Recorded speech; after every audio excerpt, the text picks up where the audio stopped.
नमस्ते, नमस्कार, सुप्रभात, गुड मॉर्निंग, गुड इवनिंग। कैसे हैं आप? मैं हूं विष्णु सर और स्वागत आपका अपने प्यारे से YouTube channel the Krishna classes YouTube channel में। और हमारे बेच संभव बेच की आज की क्लास है 52वीं क्लास। और आज की क्लास में हम नया topic, very most important topic, very most important chapter जिसे बच्चे घबराते हैं, उस चैप्टर की शुरुआत करने वाले हैं। रिजिड बॉडी, ठीक है। रिजिड बॉडी मोशन की बात करेंगे, डायनेमिक ऑफ रिजिड बॉडी की बात करेंगे, रोटेशनल मोशन की बात करेंगे, यानी घूर्णन गति की बात करेंगे, दृढ़ पिंड गतिकी की बात करेंगे। रिजिड बॉडी की मोशन किस टाइप से होती है, रोटेशनल मोशन किस टाइप से होता है, एंगुलर मोमेंटम क्या होता है, टॉर्क क्या होता है, और इसके अलावा भी बहुत कुछ पढ़ने वाले हैं हम आज के इस चैप्टर में, आज के इस क्लास में। सबसे पहले मैं आपको बता दूं कि इतना डिफ़िकल्ट चैप्टर है नहीं जितना कि हम सोचते हैं, क्योंकि इस चैप्टर में वही सभी कॉन्सेप्ट काम में आते हैं, वही सभी प्रीवियस कॉन्सेप्ट के बारे में जिक्र होता है जो आज तक हम पढ़ चुके हैं। देखो, सबसे पहले हमने क्या पढ़ा? वेक्टर पढ़ा, इसमें वेक्टर्स की बात आएगी। फिर हमने क्या पढ़ा? इक्वेशन ऑफ मोशंस पढ़ी, वो भी आएगा। फिर हमने क्या पढ़ा? सर्कुलर मोशन की बात करते हैं, या एंगुलर मोशन कह दो, एंगुलर मोशन में इक्वेशंस पढ़ी, वो भी यहाँ पर आएगा। फिर हमने पढ़ा फोर्स, या उससे पहले समझ लो कि हमने पढ़ा इनर्शिया, तो यहाँ पर भी इनर्शिया का जिक्र होगा। वहाँ ट्रांसलेटरी मोशन में, लीनियर मोशन में, स्ट्रेट लाइन मोशन में, एक सीधी रेखा में गति में हम जड़त्व यानी इनर्शिया की बात कर रहे थे। आज यहाँ पर हम अब पढ़ेंगे रोटेशनल मोशन में inertia, rotational effect of inertia कह सकते हैं, ठीक है। समझ गए मेरी बात? ठीक है। जड़त्व का आघूर्ण हम पढ़ने वाले हैं। पहले हम सीधी रेखा में गति कर रहे थे तो हमने इनर्शिया पढ़ा, जड़त्व पढ़ा। आज हम रोटेशनल मोशन कर रहे हैं तो रोटेशनल मोशन में जो इनर्शिया आता है हम उसकी बात करेंगे, जिसे हम बोलते हैं मोमेंट ऑफ इनर्शिया। तो आज का topic very most important topic रहने वाला है, मोमेंट ऑफ इनर्शिया। केवल इसी एक ही टॉपिक पर हम जिक्र करेंगे, साथ ही साथ में हम फॉर्मूलाज पढ़ने वाले हैं, साथ ही साथ में हम कुछ पुराने ईयर्स के इंपॉर्टेंट क्वेश्चंस भी करने वाले हैं। आज की क्लास केवल मोमेंट ऑफ इनर्शिया पर ही बेस्ड होगी, ठीक है। चलो, हम क्या बात कर रहे थे? हम बात कर रहे थे कि हमने पहले पढ़ा जड़त्व है, आज हम वापस वही पढ़ेंगे, जड़त्व आघूर्ण, ठीक है। रोटेशनल मोशन में हम जड़त्व आघूर्ण बोलते हैं, मोमेंट ऑफ इनर्शिया बोलते हैं, ठीक है। फिर हमने पढ़ा फोर्स, यहाँ भी हम पढ़ने वाले हैं मोमेंट ऑफ फोर्स या टर्निंग इफेक्ट ऑफ फोर्स, यानी बल आघूर्ण, ठीक है। वहाँ पर स्ट्रेट लाइन मोशन में हम सिंपल फोर्स पढ़ रहे थे, आज हम पढ़ने वाले हैं फोर्स का रोटेशनल इफेक्ट। आ गई मेरी बात समझ में? फिर हमने पढ़ा मोमेंटम, संवेग, आज हम पढ़ने वाले हैं मोमेंट ऑफ मोमेंटम, ठीक है। मोमेंट ऑफ मोमेंटम यानी संवेग का आघूर्ण, यानी कोणीय संवेग। वहाँ हमने पढ़ी काइनेटिक एनर्जी, यहाँ पर भी हम काइनेटिक एनर्जी पढ़ने वाले हैं, रोटेशनल काइनेटिक एनर्जी। अलग ही कहानी चलने वाली है, यानी हमने आज तक जो भी पढ़ा है वही सब पढ़े हुए कॉन्सेप्ट यहाँ पर आने वाले हैं। बस फर्क ये देखना है कि पहले हमने जो भी कॉन्सेप्ट पढ़ा, फोर्स पढ़ा, मोमेंटम पढ़ा, एनर्जी पढ़ा, जो भी हमने पढ़ा वो पढ़ा हमने ट्रांसलेटरी मोशन के लिए, स्ट्रेट लाइन मोशन के लिए। आज हम जो भी पढ़ने वाले हैं वो यही सब चीज़ें पढ़ने वाले हैं, लेकिन ये पढ़ने वाले हम रोटेशनल मोशन के लिए। जब भी कोई चीज़ रोटेशनल मोशन करती है तब फोर्स किस तरह काम करता है, एंगुलर मोमेंटम किस तरह काम करता है, मोमेंटम ऑफ इनर्शिया, जड़त्व आघूर्ण कैसे काम करता है, यही सब हम पढ़ने वाले हैं। आगे मेरी बात समझ में? चलिए, तो डिफ़िकल्ट नहीं है, आसान है, कॉन्सेप्ट क्लियर करके रखिए। पहले प्रीवियस ईयर की क्लासेस ज्वाइन करिए यदि आपने प्रीवियस ईयर की क्लासेस ज्वाइन नहीं किए, और यदि आप इसी के साथ पढ़ना चाहते हैं तो नॉर्मली मैं यहाँ बेसिक से पढ़ाता हूँ, तो आपको बेसिक से सारी बात समझाने वाला हूँ दोबारा, बट हर बात, हर पहलू को मैं छू नहीं पाऊँगा, इसलिए आप यहाँ से पढ़ने के बाद में पहले प्रीवियस क्लासेस ज्वाइन कीजिए ताकि आपके कॉन्सेप्ट क्लियर है, ठीक है। चलिए भाई, तो आगे बढ़े। मोमेंट ऑफ इनर्शिया से पहले मैं कुछ बातें बता देता हूँ भाई। देखो, एक होता है पार्टिकल यानी पॉइंट, ये लीजिए। एक होता है रिजिड बॉडी, रिजिड बॉडी। अब आप सभी जानते होंगे रिजिड बॉडी क्या होती है। अरे क्या हो गया मेरी हिंदी को, दृढ़ पिंड जिसकी शेप फिक्स हो, जिसकी शेप फिक्स हो, सिंपली मैं कह सकता हूं फिक्स शेप हो, फिक्स शेप हो, साइज भी फिक्स होगी, सीधी सी बात है, फिक्स शेप फिक्स साइज। ठीक, आ गई मेरी बात समझ में? चलिए, ये मेरे पास एक बॉडी है, ये ऐसे ऐसे करके ये बॉडी है, इसके सभी पार्टिकल, इसके सभी कण अपनी ही जगह बने रहेंगे हमेशा के लिए। इस टाइप की बॉडी कहलाएगी रिजिड बॉडी, जिसके सभी पार्टिकल्स अपनी ही जगह बने रहे, जिसकी वजह से इसकी शेप भी फिक्स होती है, इसकी साइज भी फिक्स होती है। आ गई मेरी बात समझ में? अब यदि ये बॉडी रोटेशनल मोशन करे, ये घूमे, कोई भी बॉडी किसी भी पॉइंट के अबाउट गोल गोल घूम सकती है या किसी भी एक्सिस के अबाउट गोल गोल घूम सकती है। जनरली हम बात करेंगे कि कोई भी बॉडी किसी एक्सिस के अबाउट घूमे तो उसे एक्सिस ऑफ रोटेशन कहते हैं। अभी एक्सिस ऑफ रोटेशन क्या होती है? ये एक्सिस ऑफ रोटेशन क्या होती है, घूर्णन अक्ष क्या होती है, सिंपली बात मैं आपको समझाना चाहूँ, हिंदी मीडियम स्टूडेंट है तो एक्सिस ऑफ रोटेशन का मतलब है, यदि मैं इस पिंड को घुमा दूं, इस पिंड को घुमा दूं ऐसे, तो देखो ये वाला जो पॉइंट है ये गोल गोल गति करेगा इस सर्कल में। अरे भाई, जब मैं इसको घुमाऊंगा, मान लो ये पॉइंट है तो इसको घुमाऊंगा तो ये पॉइंट घूमते घूमते ऐसे आएगा ना, इस तरीके से एक सर्कुलर पाथ पे घूमेगा, एक वृत्तीय पथ पे गति करेगा। ये वाला पॉइंट भी भाई साहब इधर सर्कुलर पाथ पे घूमेगा और ये वाला पॉइंट भी सर्कुलर पाथ पे घूमेगा जब आप इस पूरी बॉडी को घुमाओगे। ये वाला पार्टिकल, ये वाला कण जिसका द्रव्यमान m1 है, ये वाला कण जिसका द्रव्यमान m2 है, ये वाला कण जिसका द्रव्यमान m3 है, जब आप पूरी बॉडी को घुमाते हो तो ये तीनों कण भी बॉडी के साथ साथ घूमते हैं और तीनों कणों को यदि मैं देखूं, तीनों पार्टिकल्स को मैं देखूं तो ये अपना सर्कुलर पाथ बनाता है, ये अपना सर्कुलर पाथ बनाता है, ये अपना सर्कुलर पाथ बनाता है, यानी एक फिक्स पाथ पे मोशन करते हैं। पूरी बॉडी घूम रही है, पूरी बॉडी घूम रही है, लेकिन यदि इस पॉइंट को मैं ये मानो तो ये पॉइंट ऐसे घूमते घूमते इधर आएगा वापस, तो ये सर्कुलर पाथ पे घूमेगा। सर्कुलर पाथ पे घूमेगा तो इसका जो सेंटर होगा, इसका जो सेंटर होगा, इसका जो सेंटर होगा, वो सभी किसी एक लाइन से पास होने वाले हैं, या इन सभी के सेंटर को मिलाते हुए एक लाइन में खींच सकता हूँ। ये लाइन इन सबके सेंटर से पास होने वाली है और इस लाइन के अबाउट ये बॉडी घूम रही है, इसलिए इसे बोलते हैं हम axis of rotation, axis of rotation, जिससे हम बोल सकते हैं घूर्णन अक्ष। अब आप कई बच्चे कहेंगे सर ये क्यों सब बता रहे हैं, क्योंकि कईयों के कॉन्सेप्ट तो क्लियर है, बट कई ऐसे स्टूडेंट्स हैं जिन्होंने 11th में सिलेबस हट जाता है ना, जो कोरोना में हट गया, थोड़ा बहुत कम हो गया, 30% 40% ऐसे करके, उस वजह से कईयों ने तो इस टॉपिक को पढ़ा नहीं, कईयों ने पढ़ा तो उसे समझ आया नहीं, ठीक है, और कईयों ने तो 11th में मज़े मारे हैं। तो खासकर लेब असिस्टेंट बैच, स्पेशल बैच भी है ये, ताकि आपकी लेब असिस्टेंट की तैयारी भी हो जाए। नीट, IIT और जेई मेंस के सवाल मैं यहाँ पर कराता हूँ, ताकि जेई आपके जो मेंस का एग्ज़ाम आने वाला है या नीट का जो एग्ज़ाम आने वाला है उसकी प्रिपरेशन आपकी हो सके।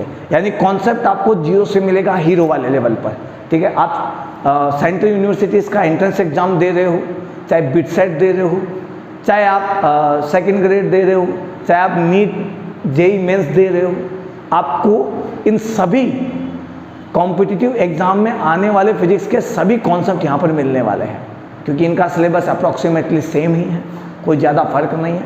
हाँ, 19-20 फर्क है, तो 19 का 20 हम पढ़ सकते हैं, ठीक है। चलिए आगे मेरी बात समझिए। बस मज़ा तब नहीं आता जब आप वीडियो शेयर वेयर नहीं करते हो, लाइक कमेंट नहीं करते हो, फिर मज़ा नहीं आता, ठीक है। कई बार अच्छा लाइक कमेंट आता है, मज़ा आता है, मोटिवेट हो जाता हूँ मैं, फटाफट अगले दिन सुबह पहले उठ के वीडियो बनाना चालू, रात को बना के सोया और सुबह फिर बनाना चालू, रात को नींद ही नहीं आती। बट जिस दिन आप वीडियो पे कमेंट नहीं करते हो, अच्छा लगा बुरा लगा कुछ नहीं बताते हो, तो एक अजीब सी फीलिंग आती है, फिर ऐसे मन नहीं करता, अरे यार, फिर ऐसा लगता है कि अपन इतनी मेहनत कर रहे हैं।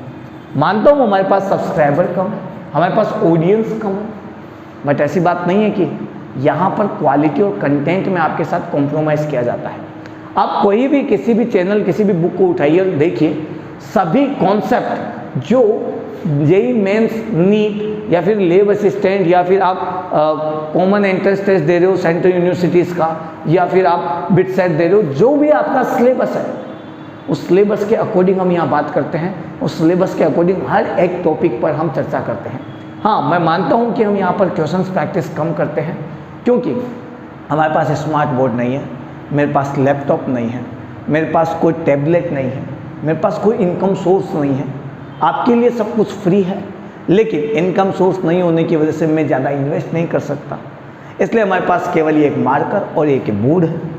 अब इस बोर्ड पे मैं सारे सवाल लिख लिख के बार बार प्रैक्टिस करवा नहीं पाता हूँ, ठीक है, हर तरीके के सवाल मैं करवा नहीं पाता हूँ, तो मैं हर टॉपिक से रिलेटेड मोस्ट इंपॉर्टेंट 2-2, 4-4 सवाल मैं आपको करवा देता हूँ, ताकि आप बाकी के सवालों की प्रैक्टिस कर सकें।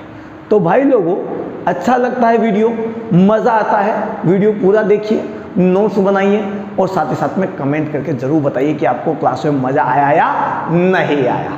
तो आज की क्लास में भी कुछ ऐसा ही होने वाला है। यदि आपने रोटेशनल मोशन से डरना बंद कर दिया है, आज की क्लास में यदि आपको मज़ा आ गया है, तो कमेंट करके बताना है कि कैसी लगी क्लास। आ गई मेरी बात समझ में? चलिए, तो हमारे टॉपिक को हम आगे बढ़ाते हैं। अब ये एक्सिस ऑफ रोटेशन हो गया है, ठीक है। एक्सिस ऑफ रोटेशन हमने देख लिया कि ऐसी लाइन जिसके अबाउट पूरी की पूरी बॉडी रोटेशन मोशन कर ले, पूरी की पूरी बॉडी रोटेशनल मोशन कर ले, ठीक है। मैं आपको कुछ ऐसा समझाता हूँ। मेरे पास आज ये SBI की डायरी है, चेक करने के लिए लाया था मैं कि देखिए कोई 2-4 रुपये निकल जाए। चलिए, मैंने एक एक्सिस ऑफ रोटेशन यहाँ निकाल दी। देखो, मैंने यहाँ पे पेन से मैंने एक एक्सिस ऑफ रोटेशन बना लिया यहाँ पर, और अब मैं इस पूरी बॉडी को घुमाता हूँ ऐसे, पूरी बॉडी को घुमाता हूँ ऐसे। तो ध्यान से देखो, ये वाला पॉइंट भी सर्कुलर पाथ पे घूम रहा है, ये वाला पॉइंट भी सर्कुलर पाथ पे घूम रहा है, ये वाला पॉइंट भी एक सर्कुलर पाथ बना रहा है, ये वाला पॉइंट भी एक सर्कुलर पाथ बना रहा है। और इस सर्कुलर पाथ की जो रेडियस है, जो सेंटर है, उस सेंटर को मैंने मिलाया, तो ये मेरा एक पेन वाली लाइन बनी, और ये मेरी एक्सिस ऑफ रोटेशन है। एक्सिस ऑफ रोटेशन हम क्यों फाइंड करते हैं?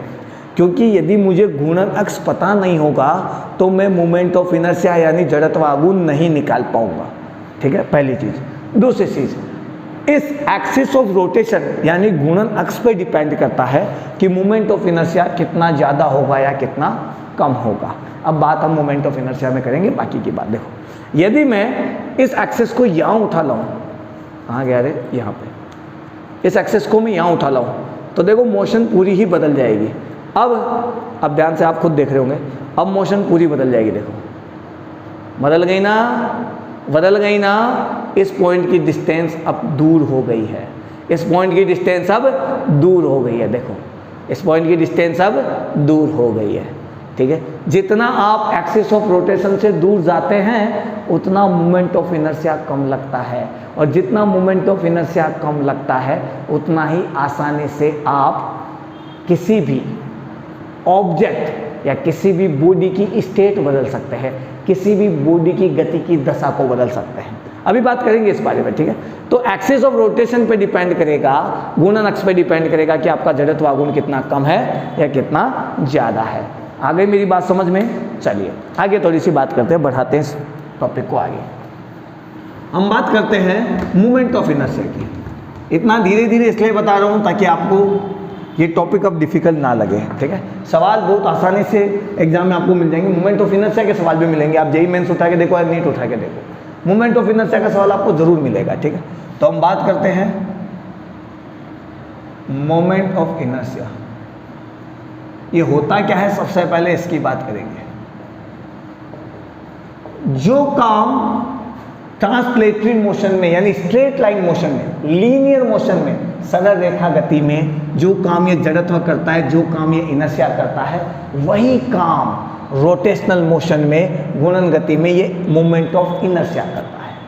जो काम सीधी रेखा गति में इनर्शिया करता है, वही काम घूर्णन गति में, रोटेशनल मोशन में ये मोमेंट ऑफ इनर्शिया करता है। क्या करता है? जड़त्व यानी इनर्शिया का मतलब होता है कि आप बिना किसी बाहरी फोर्स को लगाए बिना, आप बिना किसी बाहरी फोर्स को लगाए किसी भी ऑब्जेक्ट की मोशन को नहीं बदल सकते। यानी ऑब्जेक्ट अपनी मोशन को खुद नहीं बदलेगा और आप बदलोगे तो उसका अपोज करेगा, उसका विरोध करेगा, जिसे हम बोलते हैं इनर्शिया, जड़त्व। मास यानी द्रव्यमान जड़त्व का मात्रक होता है, मापक होता है, मापक होता है। जितना ज्यादा मास होगा उतना ज्यादा इनर्शिया होगा। जितनी भारी वस्तु होगी उसको हिलाना, उसके मोशन को चेंज करना उतना ही डिफिकल्ट होगा, क्योंकि उसमें इनर्शिया उतना ही ज़्यादा होगा।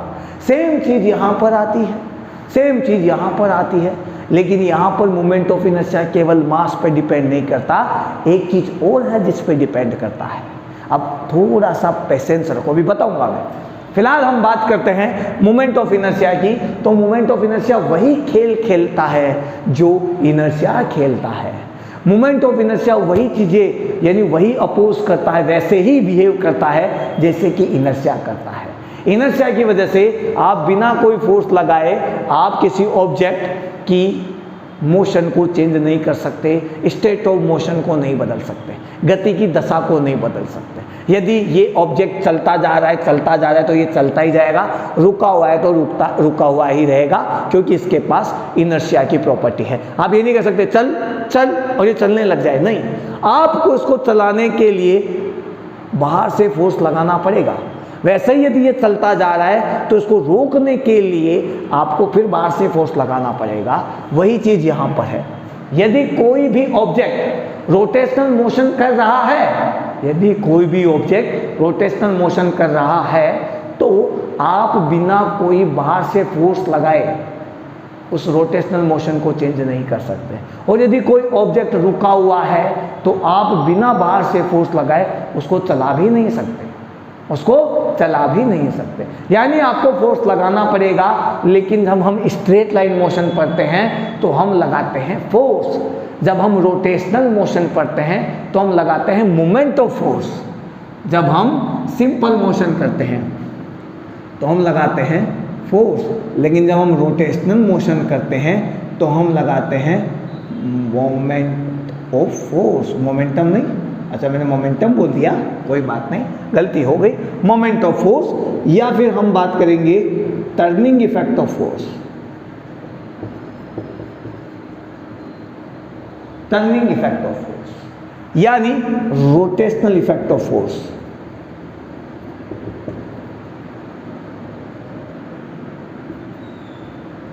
यानी बल का आघूर्ण, यानी बल आघूर्ण जिसे हम लिखते हैं टाउ से, यानी टॉर्क। तो जब हम सिंपल पाथ पे मोशन करते हैं, एक स्ट्रेट लाइन पाथ पे मोशन करते हैं, तो इनर्शिया की वजह से हम चेंज नहीं कर सकते बिना कोई फोर्स लगाए, यानी हमें चेंज करने के लिए फोर्स लगाना पड़ेगा।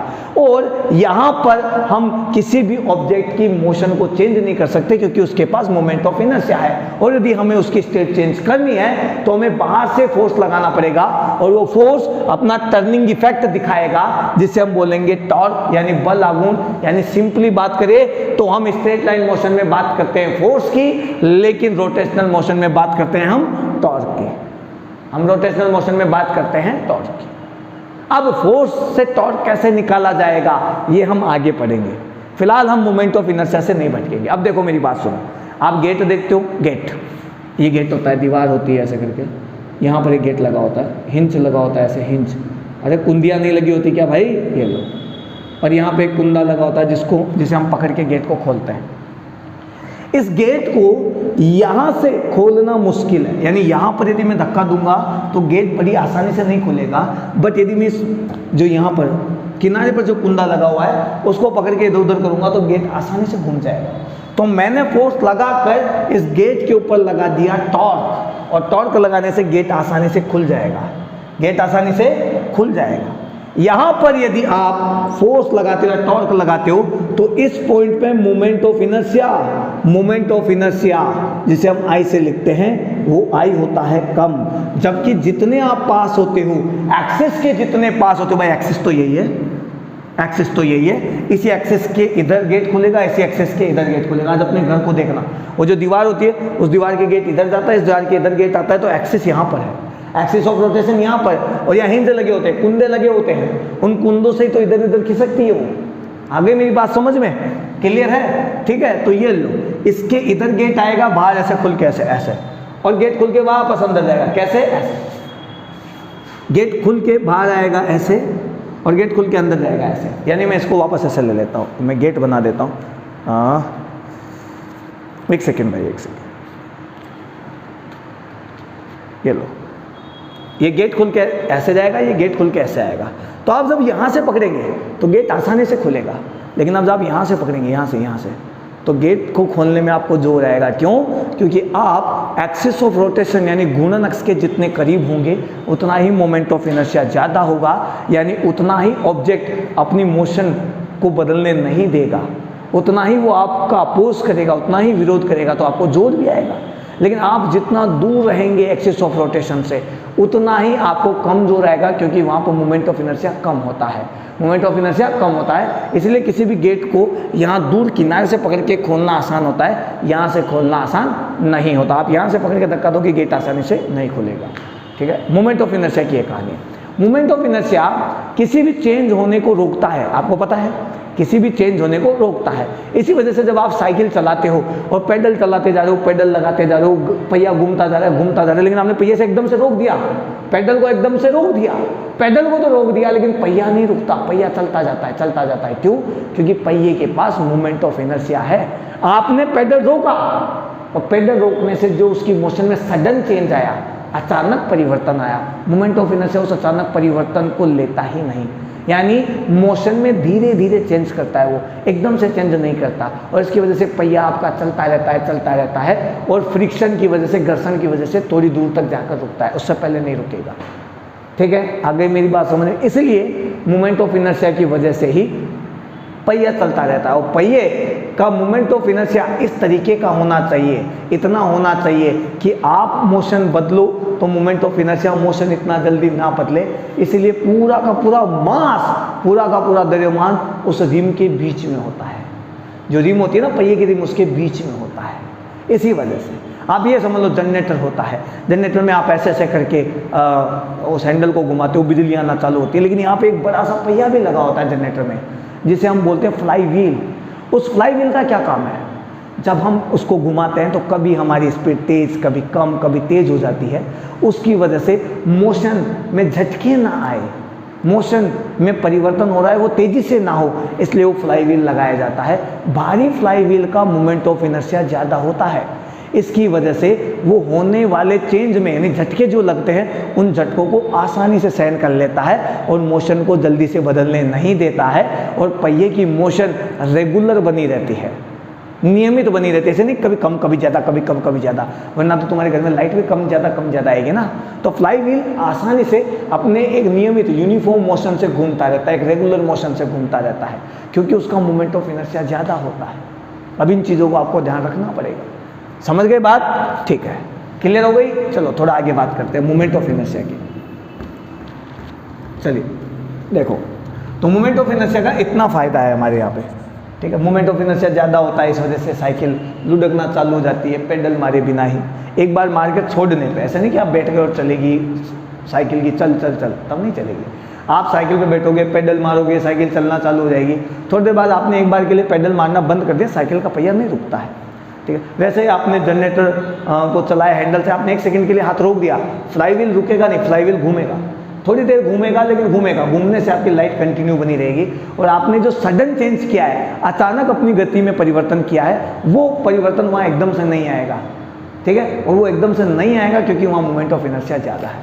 समझ गए मेरी बात? चलिए तो आगे बात करें। मोमेंट ऑफ इनर्शिया का जो फॉर्मूला होता है वो होता है, किसी भी पॉइंट के लिए बात कर ले, ये मेरे पास एक पॉइंट है और ये पॉइंट इस एक्सिस के अबाउट घूमेगा, ये पॉइंट इस एक्सिस के अबाउट घूमेगा, ये घूमेगा कहीं ऐसे सर्कुलर पाथ पे।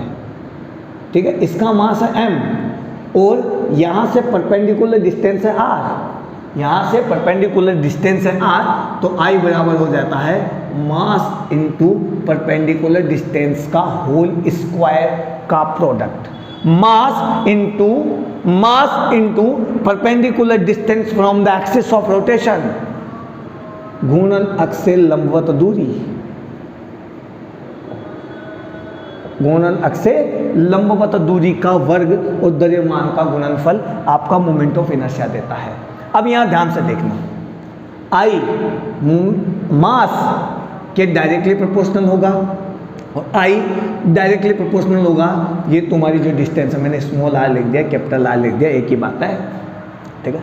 तो जितना मास ज़्यादा होगा उतना ही मोमेंट ऑफ इनर्शिया ज़्यादा होगा, साथ ही साथ में जितनी दूरी ज़्यादा होगी उतना ही मोमेंट ऑफ इनर्शिया भी ज़्यादा होगा, जितनी दूरी ज़्यादा होगी उतना ही मोमेंट ऑफ इनर्शिया भी ज़्यादा होगा। सर ये क्या कह रहे हैं आप, ये क्या कह रहे हैं कि मास ज़्यादा होगा और साथ में दूरी भी ज़्यादा होगी तो मोमेंट ऑफ इनर्शिया ज़्यादा होगा। इसका मतलब है किसी भी लाइन से ज़्यादा मास जितनी ज़्यादा दूर रहेगा उस लाइन से उस लाइन के अबाउट मोमेंट ऑफ इनर्शिया उतना ही ज़्यादा आएगा। आपको समझ नहीं आया होगा ना। चलो हम कोई ऐसा एक ऐसा ले लेते हैं, ऐसा कुछ भी लट्टू जैसा ले लो या कुछ भी एक आकृति ले लो। ये लो, देखो मैं यहाँ पे दो एक्सिस ऑफ रोटेशन बनाता हूँ, एक इधर और एक इधर, एक इधर और एक इधर। यहाँ पे मोमेंट ऑफ इनर्शिया I1 आएगा, इसके about moment of inertia I2 आएगा। यहाँ पर देखो मैं इसको थोड़ा सा ऐसे बना देता हूँ, थोड़ा सा फिर से टिंग टिंग ऐसे। तो यहाँ पर देखो मास इसका है कम, इस वाले पोर्शन का मास है कम, मैं M2 लिख देता हूँ, मैं इसको M1 लिख देता हूँ। आपको पता हो तो ज़्यादा मास यहाँ पर है, ज़्यादा मास यहाँ पर है, M1 is greater than M2, लेकिन ये मास ज़्यादा है तो मोमेंट ऑफ इनर्शिया ज़्यादा आएगा, ये भी पता है। इसके अबाउट आएगा किसके अबाउट आएगा अब ये भी देखना है। लेकिन ये ज़्यादा मास किससे ज़्यादा दूर रखा हुआ है, ये ज़्यादा मास किससे ज़्यादा दूर रखा हुआ है, ये ज़्यादा मास इस I2 से ज़्यादा दूर रखा हुआ है, तो मोमेंट ऑफ इनर्शिया इस I2 यानी इस एक्सिस के अबाउट ज़्यादा आएगा और मोमेंट ऑफ इनर्शिया इस एक्सिस के अबाउट कम आएगा। यानी I1 की वैल्यू कम होगी और I2 की वैल्यू ज़्यादा होगी। क्यों हुई? क्योंकि ज़्यादा मास है और वो ज़्यादा दूर भी रखा हुआ है। ये ज़्यादा मास है लेकिन ये इसके करीब है, ये ज़्यादा मास है लेकिन ये इससे दूर है, यानी इसके अबाउट मोमेंट ऑफ इनर्शिया ज़्यादा होगा और इसके अबाउट मोमेंट ऑफ इनर्शिया कम होगा। आगे मेरी बात समझ में? इसके अबाउट मोमेंट ऑफ इनर्शिया ज़्यादा होगा और इसके अबाउट मोमेंट ऑफ इनर्शिया कम होगा। ये बात आपको ध्यान रखनी पड़ेगी, ठीक है। मोमेंट ऑफ इनर्शिया की यूनिट यानी मात्रक जो होता है वो होता है kg metre square, kg metre square, लेकिन ये टेंसर क्वांटिटी है यानी प्रदिश राशि, ठीक है। अब प्रदिश राशि मैट्रिक्स के हिसाब से बताई जाती है, ठीक है। एक स्केलर होती है, वेक्टर होती है, उनका मैट्रिक्स में जब हम उन्हें लिखते हैं तो मैट्रिक्स में उनकी किस तरीके से लिखा जाता है उसी के हिसाब से टेंसर क्वांटिटी के बारे में बात की जाती है। बट यहाँ पे इतना ज़्यादा जिक्र करने का कोई फ़ायदा नहीं है, ठीक है, क्योंकि ऐसा सवाल हमारे सिलेबस में आएगा भी नहीं, तो हम इसको आगे बढ़ाते हैं, इस चीज़ को छोड़ते हैं, ठीक है। बस थोड़ा बहुत याद रखना है। अब मैं कुछ चीज़ों की बात बता देता हूँ आपको, ठीक है। एक दो सवाल कर लेते हैं हम। चलिए देखो, मेरे पास मैं टेंसर क्वांटिटी की बात ही कर रहा हूँ तो थोड़ा आगे बढ़ा देता हूँ कि मेरे पास एक बॉडी है, इसका एक कण यहाँ पर रखा हुआ है M1 R1 दूरी पर, एक कण यहाँ पर रखा हुआ है M2 R2 दूरी पर और एक कण यहाँ पर रखा हुआ है M3 R3 दूरी पर। ये डायग्राम जनरली आपको सभी बुक्स में मिल जाएगा।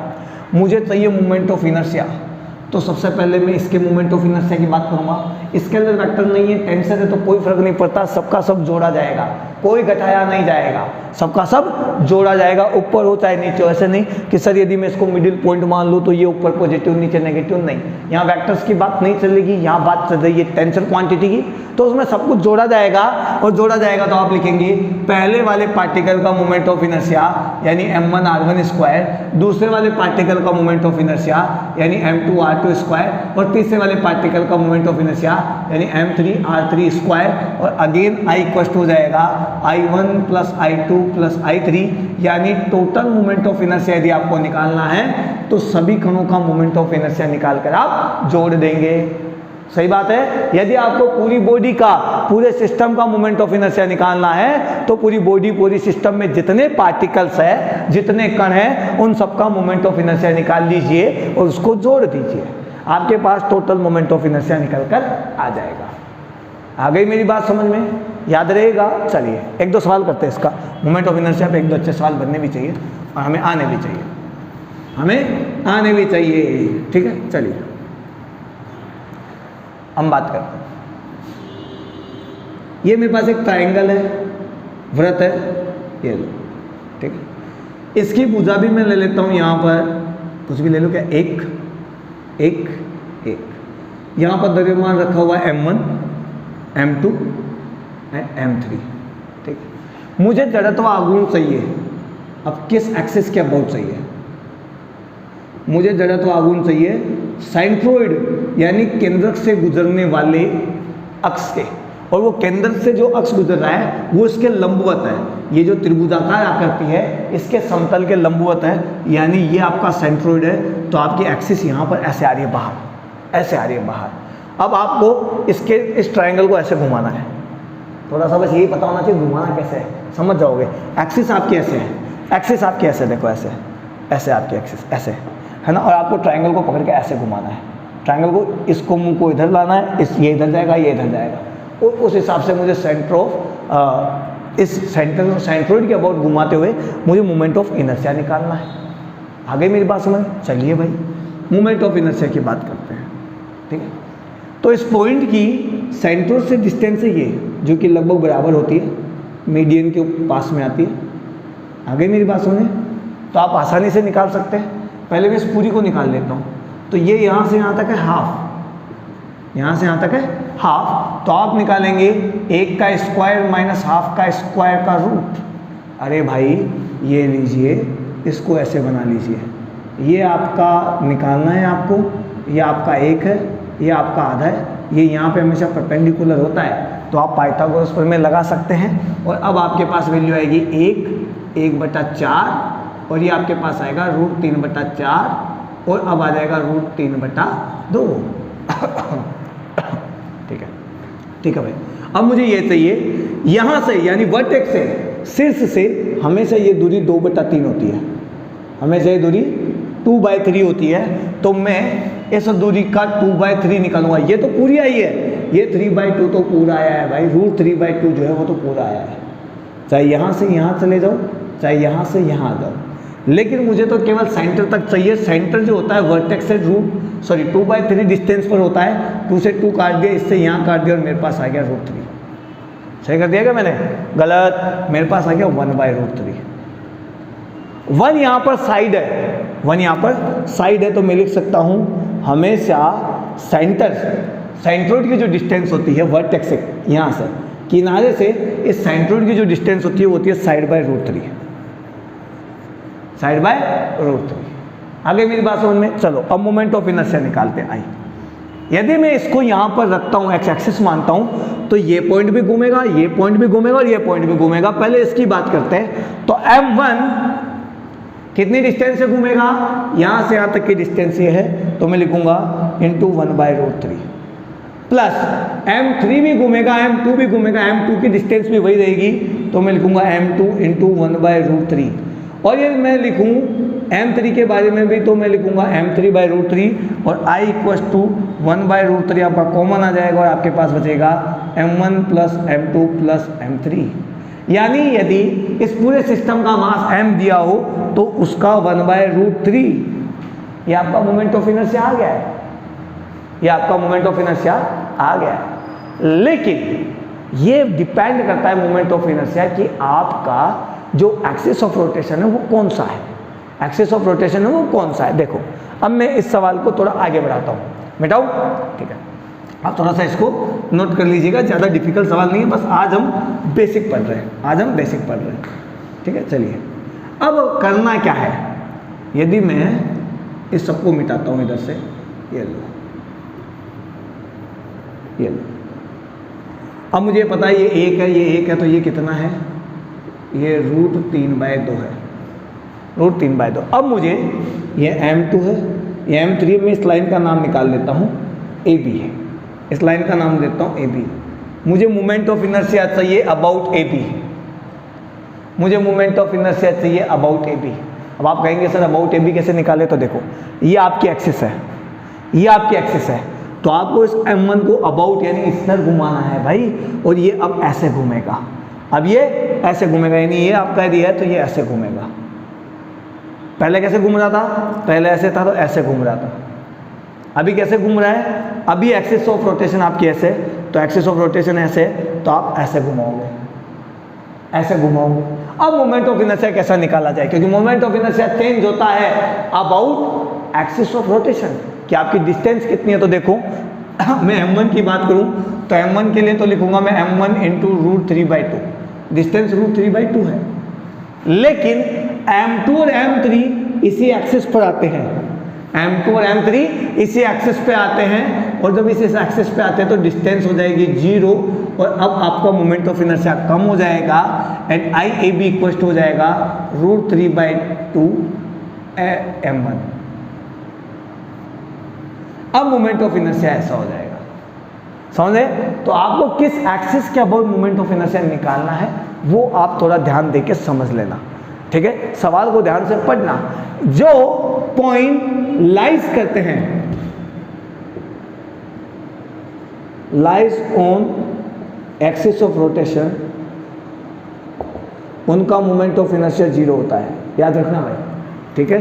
जो घूर्णन अक्ष पर, घूर्णन अक्ष पर आते हैं उनका I क्या हो जाता है, 0 हो जाता है, उनका मोमेंट ऑफ इनर्शिया क्या हो जाता है, 0 हो जाता है, क्योंकि उनके लिए डिस्टेंस 0 हो जाती है। M2 और M3 के लिए कोई डिस्टेंस नहीं है, M1 यहाँ से √3/2 डिस्टेंस पर है, तो मैंने यहाँ पर लिख दिया है। आगे मेरी बात सुनिए, थोड़ा सा इन बातों पर गौर करिएगा, ठीक है।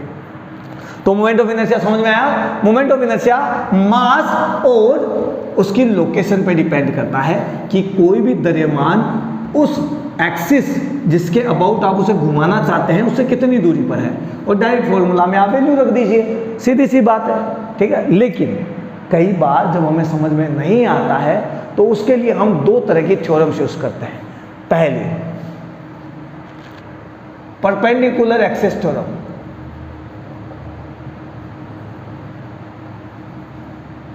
परपेंडिकुलर एक्सिस थ्योरम यानी लंबवत अक्षों की परिमेय, लंबवत अक्षों की परिमेय। परपेंडिकुलर एक्सिस थ्योरम क्या कहती है, आपके पास एक बॉडी है, एक प्लेन है येलो, इस प्लेन के लंबवत, इस प्लेन के लंबवत आपको एक एक्सिस के अबाउट मोमेंट ऑफ इनर्शिया निकालना है। तो इसके अबाउट, इसके परपेंडिकुलर बाहर की तरफ मैं इधर बना देता हूं, मेरे पास एक्सिस है IZ, इस IZ की वैल्यू यदि आपको निकालनी है, इस IZ के बारे में बात करनी है, तो इस प्लेन पर कोई भी 2 म्यूचुअली परपेंडिकुलर एक्सिस खींच दीजिए। इस प्लेन पर कोई भी 2 ऐसी लाइंस बना दीजिए जो कि परपेंडिकुलर हो। तो मैंने एक लाइन बना दी Y एक्सिस के लिए, एक लाइन बना दी X एक्सिस के लिए, X एक्सिस के लिए, और इस X एक्सिस के अबाउट जो मोमेंट ऑफ इनर्शिया है वो IX है, और Y एक्सिस के अबाउट मोमेंट ऑफ इनर्शिया है वो IY है। भाई ये दोनों तो एक दूसरे के लंबवत है ना, और ये IZ इस प्लेन के लंबवत है, इसके लंबवत है, सीधी सी बात है। तो यदि IZ की वैल्यू आपको निकालनी है तो IZ की वैल्यू हमेशा किसी भी 2 एक्सिस जो कि परपेंडिकुलर है एक दूसरे के, ये परपेंडिकुलर IZ जो है वो लंबवत है प्लेन के, पृष्ठ के, जबकि ये एक दूसरे के ऊपर लंबवत है। तो मैं कहूंगा कि यदि मुझे IZ के लिए मोमेंट ऑफ इनर्शिया निकालना है तो मैं 2 लाइन लूंगा जो कि एक दूसरे के लंबवत हो, और उनके अबाउट मोमेंट ऑफ इनर्शिया निकाल लूंगा और उनको जोड़ दूंगा, तो मेरे पास IZ के अबाउट मोमेंट ऑफ इनर्शिया आ जाएगा, IZ के अबाउट मोमेंट ऑफ इनर्शिया आ जाएगा। मान लो मेरे पास एक सर्कल है, सर्कल है, एक वृत्त है, मुझे एक लाइन ये पता है, एक लाइन ये पता है, ठीक है, ये दोनों एक दूसरे के लंबवत है। यदि मुझे इसका मोमेंट ऑफ इनर्शिया पता है I1 और यदि मुझे इसका मोमेंट ऑफ इनर्शिया पता है I2, तो इस प्लेन के लंबवत, इस प्लेन के लंबवत बाहर की तरफ या अंदर की तरफ, इस प्लेन को, ये प्लेन, ये पृष्ठ, इसको भेदते हुए बाहर आना चाहिए। इसको भेदते हुए जो लाइन बाहर आएगी ये आ गई लाइन, इस लाइन के अबाउट जो मोमेंट ऑफ इनर्शिया आएगा, यानी मैं इसको लिखूंगा I3, तो I3 हमेशा I1 और I2 के योग के बराबर होगा। इस लाइन के अबाउट मोमेंट ऑफ इनर्शिया निकाल लीजिए, इस लाइन के अबाउट मोमेंट ऑफ इनर्शिया निकाल लीजिए और दोनों को जोड़ दीजिए। इस लाइन यानी इस एक्सिस के अबाउट मोमेंट ऑफ इनर्शिया निकल कर आ जाएगा। ये कहना है इस परपेंडिकुलर एक्सिस थ्योरम का। ठीक है, अब जब हम आगे न्यूमेरिकल करेंगे तो इसका जिक्र करेंगे और मैं आपको समझाऊंगा कि कैसे निकाला जाता है। फिलहाल आप फॉर्मूला याद कर लीजिए। ठीक है, चलिए एक और बात कर लेते हैं। एक और थ्योरम है, क्योंकि ये दो ही प्रमेय हमारे बहुत काम की आने वाली है, तो एक और थ्योरम है जिसे बोलते हैं पैरेलल एक्सिस थ्योरम। यहां लिख देता हूं भाई, पैरेलल एक्सिस थ्योरम, समांतर अक्षों की प्रमेय। यदि आपके पास कोई बॉडी है, अब मैं आपको एक चीज और बता देता हूं परपेंडिकुलर वाले में, पीछे की साइड चल के बात करते हैं। जो परपेंडिकुलर एक्सिस थ्योरम है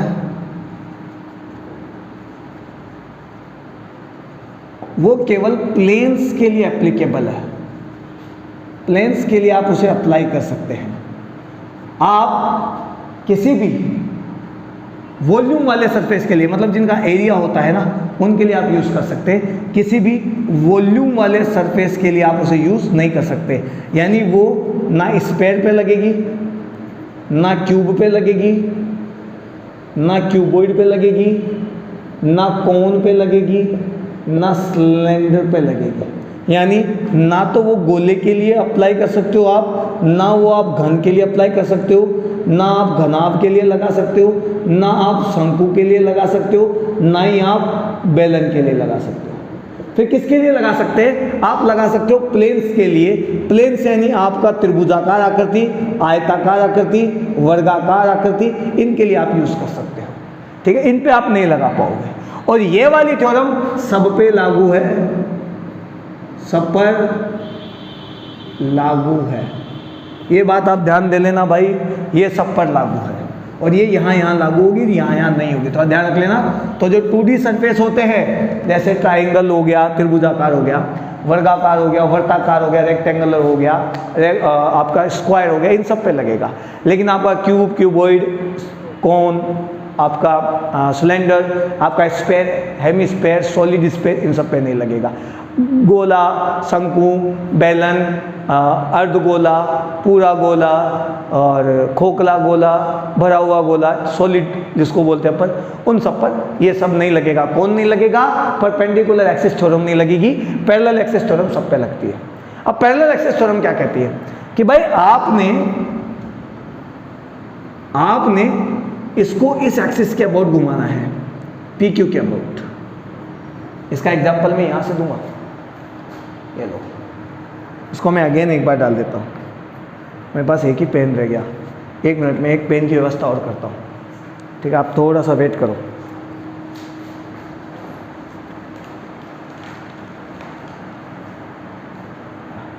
ये लो, पेन लेके आ गया हूँ मैं।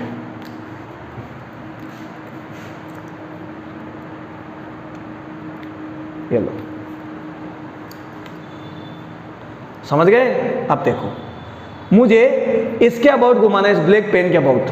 मुझे इस ब्लैक पेन के अबाउट घुमाना है। ब्लैक पेन के अबाउट ही घूम रहा है। देखो, ब्लैक पेन के चारों ओर घूम रहा है, ब्लू पेन के चारों ओर नहीं घूम रहा है। मुझे ब्लैक पेन के अबाउट मोमेंट ऑफ इनर्शिया निकालना है। ये रहा मेरा पी क्यू एक्सिस। मुझे पी क्यू एक्सिस के अबाउट मोमेंट ऑफ इनर्शिया चाहिए। तो मैं क्या करूँगा, इस एक्सिस जिसके अबाउट मुझे घुमाना है, उसी के समांतर में ऐसी एक्सिस देखूंगा जो कि सेंटर ऑफ मास से निकलती हो, जो कि सेंटर ऑफ मास से गुजरती हो, जो कि द्रव्यमान केंद्र से गुजरती हो। अब आपको द्रव्यमान केंद्र का नहीं पता है तो प्रीवियस 5 क्लासेस में मैंने द्रव्यमान केंद्र के बारे में इंपॉर्टेंट क्वेश्चंस और पूरे कॉन्सेप्ट की बात की है। तो आप सबसे पहले वो क्लासेस ज्वाइन करिए, क्योंकि मोमेंट ऑफ इनर्शिया की सेंटर ऑफ मास की मोमेंट ऑफ इनर्शिया में सेंटर ऑफ मास की बहुत जरूरत पड़ने वाली है। ठीक है, तो बात करें, यदि आपको इस ब्लैक पेन के अबाउट इसको घुमाना है तो आपको ऐसी एक्सिस ढूंढनी पड़ेगी जो कि सेंटर ऑफ मास से गुजरे, जो कि सेंटर ऑफ मास से गुजरे। पहले क्या बोला था? मोमेंट ऑफ इनर्शिया, याद नहीं? बोल दिया होगा गलती से, चलो कोई बात नहीं। सेंटर ऑफ मास से गुजरनी चाहिए। कहाँ से गुजरनी चाहिए एक्सिस?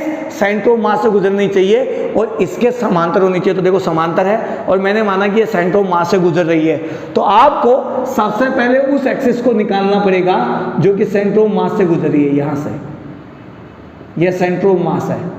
ठीक है। तो सबसे पहले आपको सेंटर ऑफ मास के अबाउट मोमेंट ऑफ इनर्शिया निकालना पड़ेगा।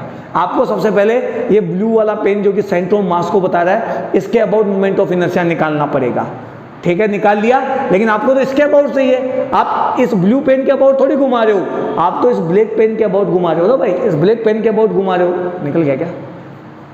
इस ब्लैक पेन के अबाउट घुमा रहे हो आप तो यदि आपको इस PQ के अबाउट घुमाना है तो उसके लिए आप सबसे पहले सेंटर ऑफ मास से गुजरने वाली एक्सिस ढूंढोगे जो कि PQ के समांतर हो, ठीक है। PQ के समांतर होगी, PQ के पैरेलल होगी, तो उस के लिए आप आगे क्या करेंगे, उस एक्सिस जो कि सेंटर ऑफ मास से गुजर रही है उसके लिए पहले मोमेंट ऑफ इनर्शिया निकालेंगे, जड़त्वाघूर्ण निकालेंगे। साथ में इन दोनों के बीच की लंबवत दूरी देखेंगे जो कि d है, उस d का स्क्वायर आप इस पूरी बॉडी के मास से मल्टीप्लाई कर देंगे। देखो, सबसे पहले मैंने इसके अबाउट मोमेंट ऑफ इनर्शिया निकाला, फिर उसके बाद में मैंने इस पूरे का मास उठाया और उसको इन दोनों लाइनों के बीच, चाहिए इसके साथ ना, तो इन दोनों लाइनों के बीच जो परपेंडिकुलर डिस्टेंस है, लंबवत दूरी है d, उसका स्क्वायर करके मल्टीप्लाई कर दिया।